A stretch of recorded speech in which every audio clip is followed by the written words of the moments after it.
ሚካኤል እላለሁ። ልጅ ሳለው ከደጅ ወሰዱኝ፣ ጠብቆ የሚመራህ አባት አለህ አሉኝ። ክብርህን እንዳውቀው አዛኝ መሆንህን ተመልከተው አሉኝ። እንዳረሳው ስምክን ከመቅደስህ ቆሜ ሰማው ታምርህን፣ 40 ዘመን ሙሉ ከለላ መሆንህን። በዚያ ምድረ በዳ ማንም በሌለበት ከጭቆናው ግዞት ስቃይ ከበዛበት የሲናም በረሃ ከፊት መራሃቸው። ከእግዚአብሔር ተልከ ደመና ሆንካቸው፣ ፀሐይም ጨለማ ከቶ አልበገራቸው።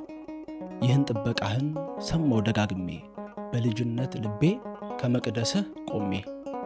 በባህር ተጥሎ ላደገው ሕፃን ልጅ የሞት ደብዳቤውን አስጨብጦት በእጅ ቢልከው ከቤቱ ሲደርስ እንዲገደል በመንገዱ ደርሰ ሞቱን ቀይረሃል። የዋሁን ባህራን ከሞት አትርፈሃል። የአፉሚያን ታሪክ አደመጥኩኝ ስማር፣ ምጽዋትን መስጠት ታዘወትር ነበር። ሰይጣን ቢፈትናት ሊገርላት ቢሞክር ከሰማያት መጣህ ልታድናት ስትበር። እነዚህን ታሪኮች በልጅነት ልቤ ላረሳ ይዣለሁ ከትቤ መዝግቤ።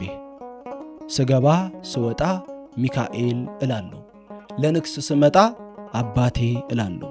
ሲጨንቀኝ ሲጠበኝ ማደርገው ሲጠፋኝ ከስዕል ፊት ቆሜ ላለሁኝ እርዳኝ። ታምሜ ስማቅቅ አልጋ ላይ ተኝቼ አድነኝ እላለሁ እንዲቆሙ እግሮቼ። መንገድን ስጀምር ምራኝ እልሃለሁ፣ ካሰብኩት እንድደርስ ጸሎት አደርሳለሁ። ጠባቂ መልአክ ዘውትር የምትጠብቀኝ አንተን አምኛለሁ ፈጽሞ አትልቀቀኝ። ሁሉም ይጠሩሃል ሚካኤል ይሉሃል፣ ፈጥነ እየደረስክ እንባን አብሰሃል። እኔም እልሃለሁ ረዳት ያንተነህ፣ ያሳደግከኝ መልአክ ክብሩን ሁሉ ሰጥተህ። ወስብሐት ለእግዚአብሔር።